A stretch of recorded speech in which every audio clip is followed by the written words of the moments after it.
Hi there, just read this disclaimer please. Hi guys, just thought, try and do a quick video about how the yield information, how you need to be careful with it, because basically the upshot of it is, I never trust yield information that's given on websites. Hargreaves Lansdown. So let's go through a few examples of why I don't trust the yield data and why I always calculate it myself. So the first one, VMID. So it's the FTSE 250 tracker. So here's the information from on Hargreaves Lansdown. If we hover over dividend yield, the latest dividend yield as calculated by the issuing company. Right, so let's see how that compares to my actual calculation. So on Vanguard's own website, it tells you all of the most recent dividends that have been paid. So obviously the way you calculate the dividend yield is you add up the last four. Well, I do anyway, because there's no point in going further back in time.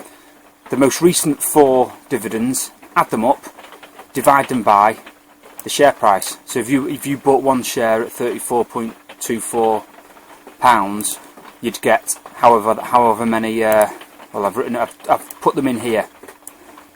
You'd get 97 pence in dividend per year. Well, the most recent year. Obviously, it fluctuates each time. So if we look at that was a few minutes ago. 34.24 is the buy price. 34.24. Putting the price there, and as you can see here, I've just added the most recent 4, divided it by the price, and turned it into percentage, and I get 2.86%. So I had a little go, like trying to work out. I thought to myself, maybe they've used these 4 instead, because actually this one, the most recent dividend, hasn't actually been paid yet. So maybe they used those 4, which is what this cell does here. But again, I'm still not getting 3%. So obviously, I think what they've done here is, because it says the most recent given by the issuing company, this is obviously based on the dividends, but at some point in the past. So at some point when the price was lower here, they've issued that value there, which to me is absolutely crazy. I mean, it's fine if they have to, by regulation, issue the dividend yield every now and again at certain dates, that's fine. But Hargreaves Lansdown using that data there is really dangerous. What if someone relies on 3% dividend yield for their income to live off? They buy this stock thinking that they'll get 3% or thereabouts, and then they realise actually it's only 3.86%. Or what if there had been a more dramatic price increase in the share price, and actually the 3% dividend yield was actually something like... What if the share price had rocketed to 42 since the last one? They're getting quite a different yield then, aren't they? They'd be getting a 2.33% yield instead of a 3% yield. So there's the FTSE 250 example. Now for open-ended funds, it's much the same. The dividend yield on Hargreaves Lansdown, if we hover over it, it's this figure is calculated by any income payments received over the previous 12 months expressed as a percentage of the current unit price. Of the current unit price. Take note of that. 4.64. So it's the most recent income payments over the previous 12 months. So actually, reading that is exactly what I would do to calculate it. So that actually makes sense if they've done it correctly. Let's just check if they've done it correctly. So Marlborough Multicap is... I've got the previous 2 payments here, and just to check, it's Marlborough Multicap income. It's the P class of the open-ended fund, and it's the income units. It's the P class income units. So if we add up 4.401 is the most recent one, plus 3.410, so it's 7.811 per year. It only pays 2 dividends, this one, an interim and a final. And then we divide it by 171.15, we get 4.56, and what have they quoted? 4.64. So yeah, even if it seems like they're going to do the calculation you want, you still can't trust it. Obviously it's not a massive difference, but it's not right, is it? It's clearly not right. Information correct as of the 2nd of December 19. Right. So that's conflicting, isn't it? So actually what this difference that we've found here is probably because it's based on the price of the fund on the 2nd of December rather than the 20th of December. Yeah, see, it's conflicting. What they've said there conflicts with what they've said there, because that says, whoops, that clearly says current unit price. So yeah, it's crazy, it's wrong. Now this is an even bigger inconsistency. Now that one was roughly right, it was somewhere in the right ballpark, and let's see what this Fundsmith, another open-ended fund, Fundsmith. If we scroll down a bit, it says that the historic yield is 1.63%, expressed as a percentage of the current unit price. So again, it says it's saying there that it's doing the right calculation, but as usual, same as the last one, information corrected as of 30th of November. So the date is probably out of date, right? So for Fundsmith, I've got the most recent dividends here. So the most recent are 2.203 plus 0.626, 2.829 pence. Divide that by 424.3, and we get, you multiply by 100 to turn it into a percentage. We've got 0.67% there, which is massively different to 1.63%. So what's going on? Well, first of all, it took me a little while to realise this, but actually, if you scroll down here, it says here, charges deducted from. So some funds take charges from capital and distribute all their income. Others do the opposite. But as we can see, charges here are deducted from income. So the charges for this fund are 0.95%.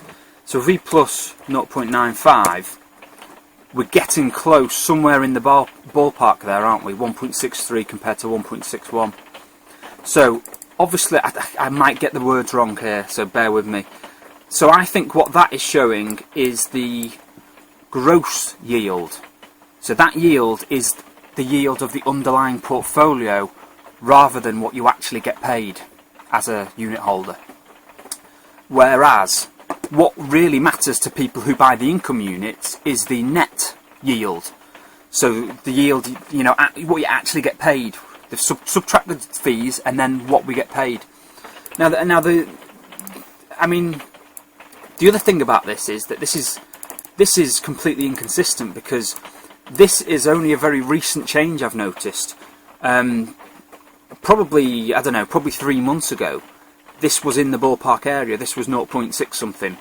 So it seems like they've changed the calculation method. I mean, unless it's that's changed, unless Fundsmith used to take it from capital, but I don't recall that change ever happening. Yeah, so that's very different and extremely misleading. If you want the income, not many people are going to buy Fundsmith, but I mean, it's still it seems like a decent level of income, that, and it changes high a lot if you go to the actual reality of 0.6% yield. So that's very misleading, and even if you account for it, it's still going to have this inconsistency of being based on the price at the 30th of November 19, even if it wasn't completely wrong because of the charges. Okay, so I mean, that to me is the biggest one to look out for. I mean, basically the upshot of this whole video is, don't trust it at all. Just do your own calculations every time. Find the website where it publishes the actual dividends being paid, divide it by the unit price or the share price for an investment trust. If we go to do it for City of London, now I think what happens here, let me just do what I think is what happens with investment trusts and shares. I think what they do is they do the full financial year for the trust.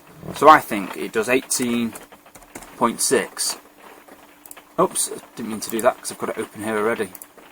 18.6 and divide it by the share price. I'm going to do the buy price, not sure why. 4.217, 4.21. That's pretty close, isn't it? So I think I've got a feeling for trusts and, well, just shares in general, it uses, excluding specials, that's the other thing, so that at least this one I think uses a live share price, but it doesn't use the most recent dividend payments, because actually if you're looking to buy the share, especially with investment trusts where they have a kind of certainty about the future dividend, or some level of certainty about the future dividends, you know that the next two are already higher than the two here. So actually, I mean, for me, especially with investment trusts, what I care about is what I'm expecting to get paid in the next 12 months. And the information we have here, for sure, is that it's going to be at least 4.75%. Not for sure, but, you know, it's highly likely with an investment trust and their benefits. So for me, the minimum dividend yield we're going to get here is 4.75 times 4. Because it's already, it hasn't for 50 odd years decreased its dividend level for each payment. So we know with City of London we're going to get at least 19p, and actually it's probably going to be higher for this one and higher for that one. It's probably going to be a bit higher. But if you want to be conservative and not project too much, it's going to be at least 19p. So for me, when I calculate that, I would do 19 pence divided by 441, and it's more like 4.3% that dividend yield. Although actually, that's not true either, because with shares you have to pay stamp duty. So what I do here is I have a little spreadsheet that does it for me. 441. I add stamp duty, which is 0.5%, and the dividend yield is correct yet. So that's more like, if you're actually buying it, that's more like what you get, because you have to take into account that you're paying a bit of stamp duty. So it's more like 4.29% rather than 4.23% there. Another thing that happens is, so this is an individual share Barratt Development. I picked it because basically I knew it had special dividends, which, as we saw, if you hover over the definition here, it actually excludes special dividends. This calculation does. So if you're looking to buy Barratt Development, you might think, oh, I'll get a 3.97%. That's not that great, is it? It's not that high. But actually, if you do the sums including the special dividends, it's 46.4 divided by 733.8. So it's more like 6.3% yield for Barratt Developments. Like I said, well, this one isn't the worst in the world. At least they've defined it correctly.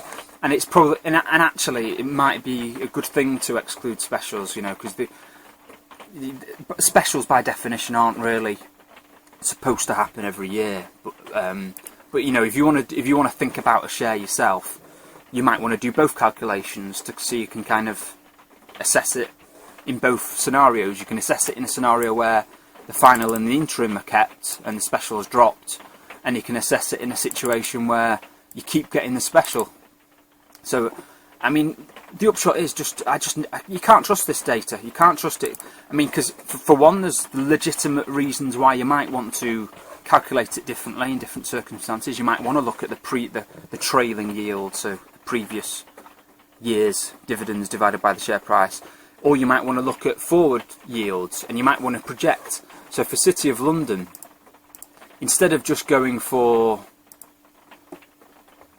projecting a minimum level of dividend, so 4.75 pence for each of the 4 payments, you might want to just project forward a bit. You say, if you look at the recent years, you say, oh, well, maybe we'll get a 5% increase again. So instead of doing 4.75 times 4, you might do, the total for the previous financial year was 18.6. You might just multiply by 1.05 and say, let's say we get a similar increase in dividends this year, maybe it'll be 19.53, and divide that by 441. So that's kind of a more optimistic calculation of the yield for City of London, 4.42%. Anyway, there's my little rant / information for people about dividend yields and not trusting what you read anywhere. Alright, have fun guys, bye.